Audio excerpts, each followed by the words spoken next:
as Elon Musk took to Twitter to say, war.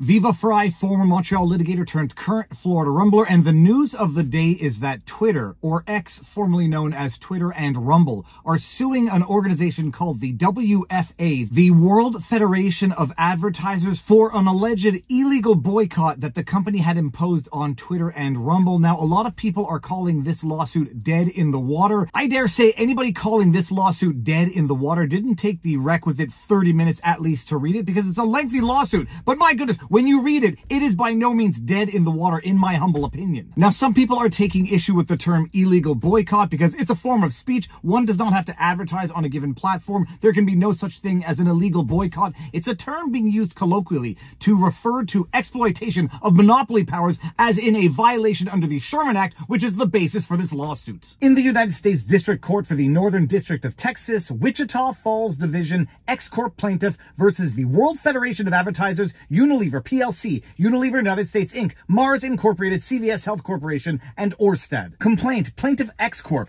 X or plaintiff, by and through its undersigned counsel, brings this action for trebled compensatory damages and injunctive relief under the antitrust laws of the United States against the World Federation of Advertisers, Unilever, etc., etc., etc. The District of Texas sounds like a good district to file this lawsuit, and if you don't know what the WFA is, if you couldn't have guessed by the acronym, the WFA is literally WEF. From the World Economic Forum, the goal is to accelerate and advance the role that advertisers can play in collectively pushing to improve the safety of online environments. This alliance drives uncommon collaboration to improve the safety, trustworthiness, and sustainability of media. This is describing the G.A.R.M, which we'll get to in a second, but look down at the bottom. Partners, World Federation of Advertisers, WFA.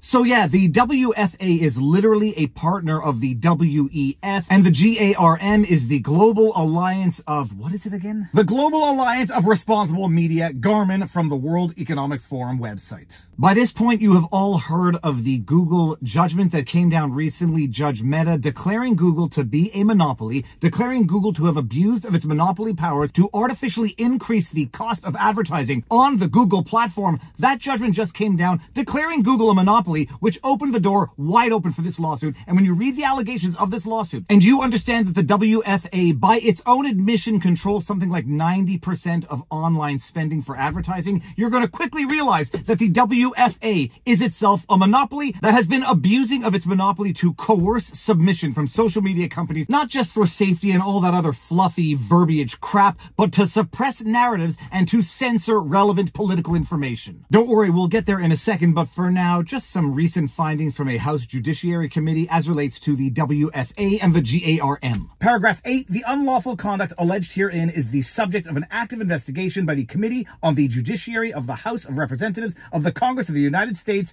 quote, House Judiciary Committee, after extensive investigation, including a review of documents produced in response to subpoenas issued to WFA and to G.A.R.M, and an interview of a senior G.A.R.M executive, the House Judiciary Committee issued an interim staff report on July 10, 2024. Paragraph 9, that report concluded, quote, the extent to which G.A.R.M has organized its trade association and coordinates actions that rob consumers of choices is likely illegal under the antitrust laws and threatens fundamental American freedoms. The information uncovered to date of WFA and G.A.R.M's collusive conduct to demonize disfavored content is alarming, end quote.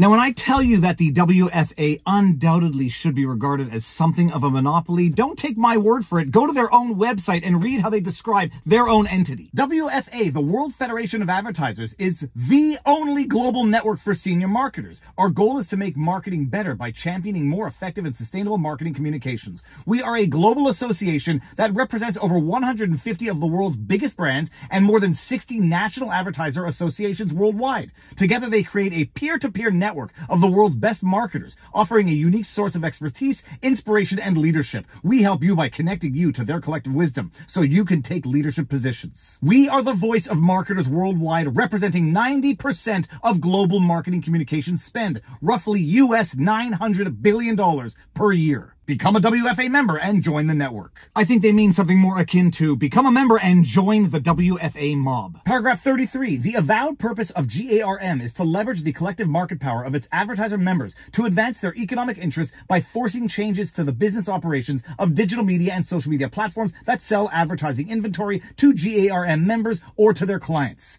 G.A.R.M.'s charter recognizes the, quote, collective power, end quote, of G.A.R.M. members to achieve this goal through, quote, uncommon collaboration, end quote. Rakowitz has explained, quote, uncommon collaboration needs to be understood as the industry coming together and putting aside competitive concerns in the interest of safety, end quote. In its 2019 press release announcing the formation of G.A.R.M., WFA expressly identified collective action among advertisers at the expense of digital media and social media platforms as the purpose of G.A.R.M. Quote, members of the Global Alliance for Responsible Media recognize the role that advertisers can play in collectively pushing to improve the safety of online environments, end quote. A little bit of the old, won't someone think of the children? And more often than not, when someone says, won't someone think of the children, they're not thinking about the children. They're thinking about their own interests. And when you realize what the actual objective of this WFA is, it has nothing to do with safety. And as you will see, evidenced in the allegations of this lawsuit, it's not evidence yet, but the email is real. It is about politics. It is about controlling the narrative, and I say it is about election interference and undisclosed campaign contributions. We'll get there. And when I say we're going to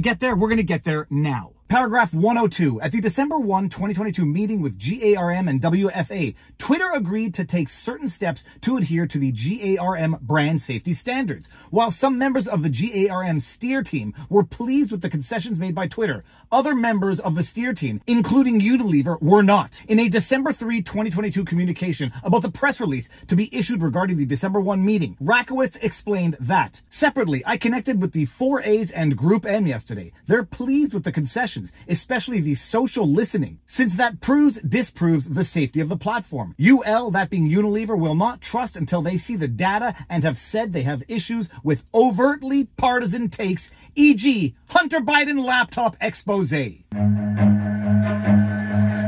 War. And because I didn't specify who Rakowitz is as of yet, I'll take Rakowitz's description from the WFA bio. WFAnet.org, Robert Rakowitz, Initiative Lead, Global Alliance for Responsible Media. Rob is the co-founder and lead for the Global Alliance for Responsible Media, G.A.R.M, which brings together marketers, agencies, platforms, and industry groups to remove harmful content from ad-supported digital media. Rob is a career change agent, having led transformations as the head of global media at Mars Incorporated and creating the communications planning discipline for Mindshare, Carrot, and OMD. Rob is based in New York. Apparently, Rakowitz and Unilever have determined that safety involves censoring the truth. The now confirmed to be true Hunter Biden laptop story, which was suppressed and censored at the time and had an impact on the outcome of the election. Yeah, this is what big corporations are doing to ensure safety online. Hogwash. The lawsuit then goes on to allege that this lawsuit is actually contrary to the financial interests of the clients that these agencies represent, in that it actually drives up advertising costs instead of bringing them down, as described later on in this lawsuit. The advertising boycott of Twitter and now X is contrary to the economic self-interest of the boycotting advertisers, absent the conduct challenged herein. Due to the boycott of Twitter, prices charged by Twitter for advertising declined substantially beginning in November 2022 and remained well below those charged by X's closest competitors in the social media advertising market.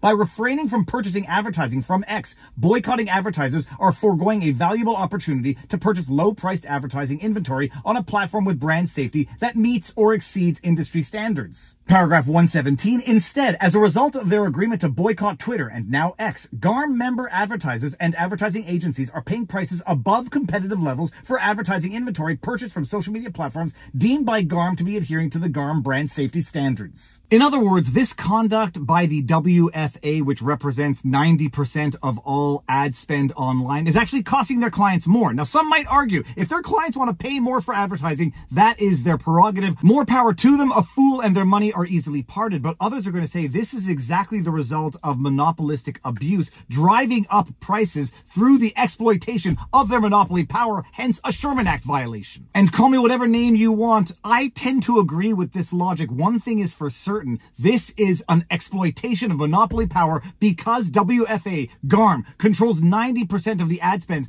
they can coerce social media companies into to censorship under the pretext, ouch, I just hit myself, under the false pretext of safety concerns to censor accurate news information that has an actual impact on the outcome of elections. That is called election interference. And I might even go out on a limb to call that an undisclosed campaign donation, campaign contribution, because that is, in fact, a tangible contribution to a campaign of their choice, that having been the Biden administration back in 2020. And then we get into the claims for relief. Count 1, group boycott all defendants. Paragraph 128, the conduct of defendants and their co-conspirators alleged herein is a group boycott in violation of Section 1 of the Sherman Act. Defendants and their co-conspirators agreed to boycott Twitter by withholding purchases of digital advertising from Twitter. Paragraph 129, the conduct of defendants and their co-conspirators alleged herein is per se illegal, or in the alternative, illegal under the rule of reason or, quote, quick look, end quote, analytical framework. There are no pro-competitive effects of the group boycott, which was not reasonably related to or reasonably necessary for any pro-competitive objectives of the G.A.R.M brand safety standards. Alternatively, there are no pro-competitive effects of the group boycott that outweigh its substantial anti-competitive effects or that could not be achieved through less restrictive means.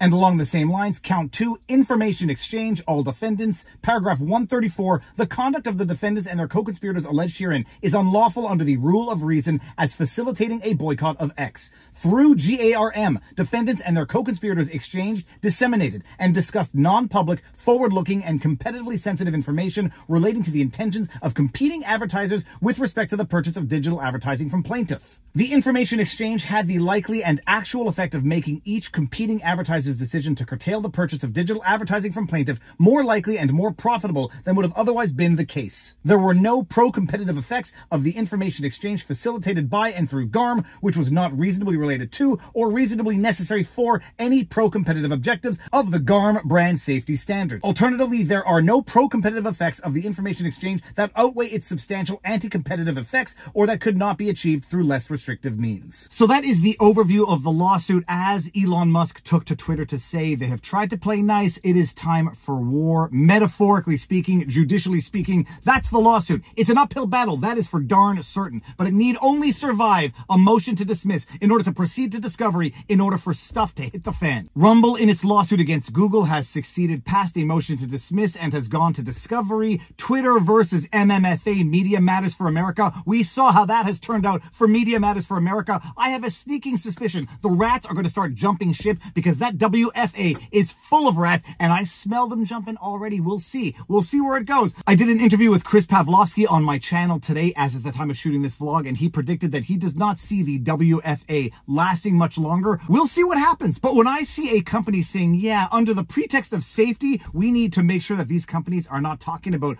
partisan stories such as the Hunter Biden laptop expose, that's not partisan. That's called truth. And if you don't like it, you're the partisan hack, but you have no business interfering in other countries' elections. That's it. If you like what I do, you know what to do. Make sure that you are subscribed. Make sure that you have your notifications turned on. It takes 1 second to do. Just do it now while I rant and rave. Hit that button, drop a comment, drop a thumbs up. Viva Frei on Rumble, Viva Frei on Twitter, vivabarneslaw.locals.com for the most above average community out there. More important than anything, eat healthy, exercise, sunlight, talk to people in real life, and now you know your vlog. Peace out, peeps. Booyah! All the people that have gone out there against the mainstream media and said, you're going to call us racist, you're going to call us potential Timothy McVeighs, fuck you.